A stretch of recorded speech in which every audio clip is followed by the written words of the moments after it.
al 1% y ellos vendían títulos al 6, al 7 a Grecia y a España, y hoy tienen en crisis los mismos que salvaron el capital internacional con banca pública y presupuesto público, los mismos que lo salvaron en el 2008, hoy endeudan países y tienen a la población en un plan de ajuste brutal. Me imagino que todos hemos visto lo que está peleando la población europea hoy en contra del modelo del Fondo Monetario y la Europa Mediterránea. Eso grafica el manejo corporativo del capital en el entorno de la crisis. Y adiciono lo siguiente, que es la tesis que quiero resumir en este aparte.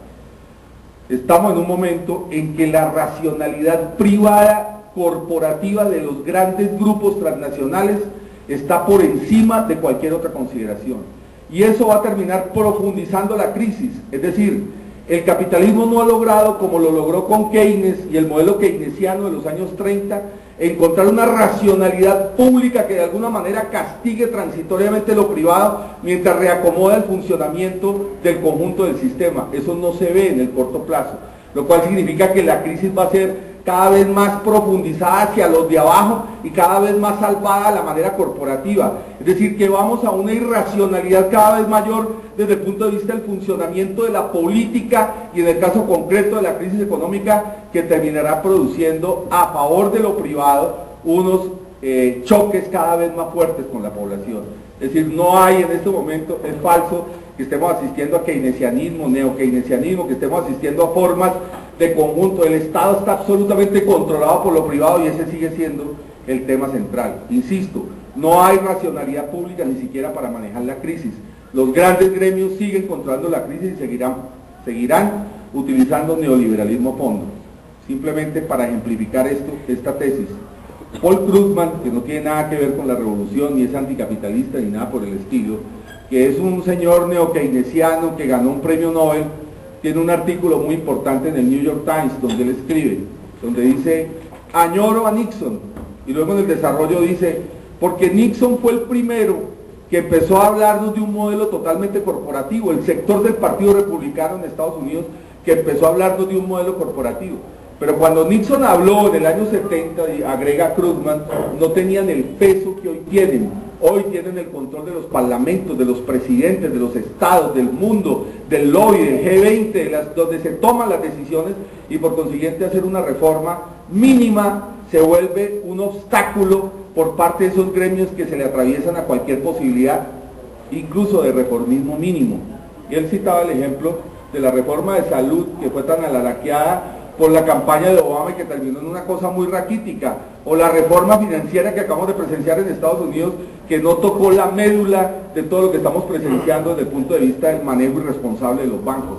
Es decir, tienen tanto peso que no pueden los gobiernos hoy imponerle desde el punto de vista de la propia lógica de funcionamiento del capital. O sea, una operación del salvamento del capital no se ve, insisto, a la manera keynesiana en el corto plazo por el peso corporativo.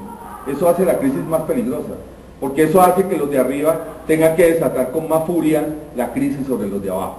Primera tesis que quería presentar en el tema económico. Entonces, ¿cómo empieza a resolverse esto? Primer elemento que es clave y que debemos estar muy atentos en el desarrollo de la crisis misma: la guerra. La guerra es un mecanismo, lo hemos presenciado aquí, lo presenciamos todos los días en Colombia, que es terror de Estado.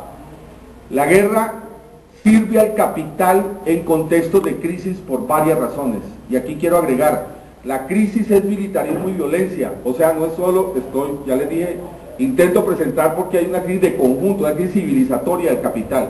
¿Por qué tiene que ir a guerra? Por la misma lógica de la sobreproducción. También lo aceptaba Marx y lo presentaba Marx. Llega momentos en que el capital necesita destruir riqueza para poder volver a acumular. Por eso el capital se vuelve depredador en las crisis. Y la guerra es un mecanismo de depredación. Desarrollo la tesis. Plan Marshall fue eso. Después de la guerra europea, reconstruyeron Europa las multinacionales americanas y eso fue un gran negocio. Estados Unidos tiene experiencia diplomática en convertir la posguerra en un negocio económico. Pero, adiciono lo siguiente: en las dos invasiones a Irak, en la de Bush padre y en la de Bush hijo, las multinacionales americanas licitaron la reconstrucción de Irak. O sea, le exigieron al gobierno norteamericano que después de que hiciera la guerra, fueran las multinacionales americanas las que hicieran la reconstrucción de Irak.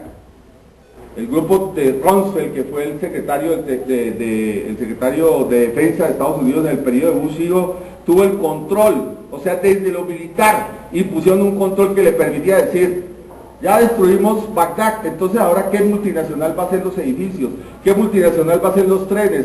¿Qué multinacional va a hacer el circuito eléctrico? Reconstruir es un negocio. Destrucción de la sobreproducción en la contradicción de la irracionalidad del capital se vuelve una necesidad. La guerra apuesta a una posibilidad de la recuperación de la acumulación por la vía depredatoria del capital. Por eso es crisis civilizatoria, no es simplemente una crisis económica, no es simplemente el momento del 30 donde de alguna manera se podía manejar con algunas variables de intervención. Esto es mucho más profundo, quiero llamar la atención a este auditorio que esto es mucho más profundo, es una crisis en un contexto histórico explosivo, en un corte del tiempo y en un corte de la historia fundamental, en un momento clave desde el punto de vista de las redefiniciones políticas, sociales de la historia de la humanidad.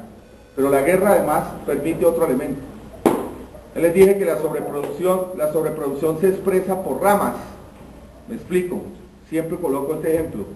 Philips era una productora de electrodomésticos, sigue siendo mucho una productora de electrodomésticos. Aquí hubo propagandas de Philips todo el tiempo, recuerdan, en nuestra infancia el tiempo era tarde o temprano, sus radios eran Philips, el tema de Philips, bien. Llega un momento en que venden radios en todo el mundo, electrodomésticos en todo el mundo. Vuelvo a la sobreproducción, ¿cómo se expresa la sobreproducción? Por ramas, no solo en el conjunto de la sociedad, por ramas.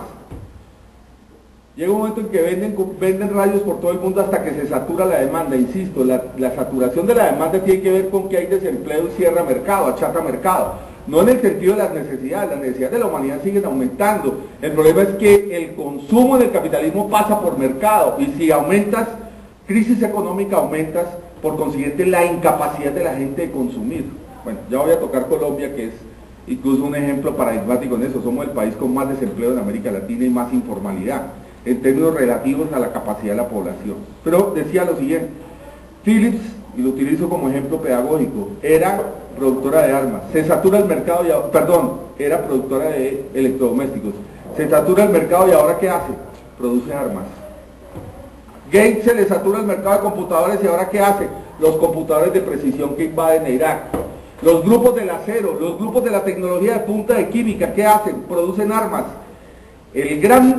Donde se descifra el gran misterio del militarismo americano es que logró pegar la gran industria, el complejo industrial, y lo volvió complejo bélico. Eso empezó a darse en la historia del capital norteamericano desde el siglo XIX y se fortaleció de manera cualitativa cuando Reagan desarrolló la famosa guerra de las galaxias, recuerdan, que terminó produciendo una expansión del militarismo. Lo que quiero asociar es que militarismo tiene que ver con crisis y tiene que ver con una forma de resolver la inversión excedentaria. Como el capital sobresatura ramas, tiene que encontrar en la guerra un mecanismo de inversión. O sea, la guerra les da, a la manera que el capital financiero les dio inversión transitoria en la ganancia, la guerra también les da inversión que se vuelve rentable cuando se han saturado ramas de la economía. Es decir, la guerra, el capital depredatorio es una condición del capital en crisis. Tiene que ver con el capital en crisis. Esto es fundamental para entender cómo en Estados Unidos, para citar el último ejemplo, el desarrollo de cadena de esto que estoy anotando, en semejante crisis sigue aumentando el presupuesto de guerra. O para decirles por qué en Colombia Uribe dejó el presupuesto de guerra más alto que el presupuesto de educación.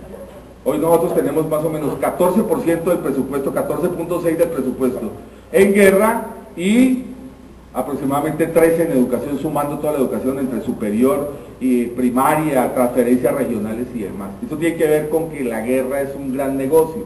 Uno de los límites de la negociación política en Colombia y en general del fin de las guerras es acabar con un negocio que tiene que ver con armas internacionales, con contratos, con gobiernos que venden armas, con una posibilidad de un circuito gigantesco de armas que tiene que ver con un funcionamiento paralelo en el contexto de la crisis del capital. Creo que eso es fundamental, porque además hay otra particularidad en la guerra, que es lo siguiente: la guerra, después del primer bombardeo de Irán del 91, Hoy, lo que presenciamos aquí en este auditorio, cada vez ataca más el conjunto de la población, es indiscriminada, actúa sobre la base de colocar a la defensiva a un pueblo, bombardeándolo de manera indiscriminada. Eso es parte de un nuevo concepto de la lógica del terror y de la lógica de la intervención internacional para controlar territorios por parte de los imperios. O sea, estamos anotando no solo el efecto de la crisis económica, sino también lo que eso significa para las poblaciones y las sociedades cuando se abren periodos bélicos. Pero eso tiene que ver, aquí hay un subtema que es muy importante, que quiero colocar también en discusión. Eso tiene que ver con otra particularidad del contexto, no solo desde el punto de vista de crisis económica, sino desde el punto de vista de la realidad imperial. Nosotros tenemos un imperio como el norteamericano que cada vez pierde más desde el punto de vista comercial. China hoy tiene más inversión empresarial que Estados Unidos.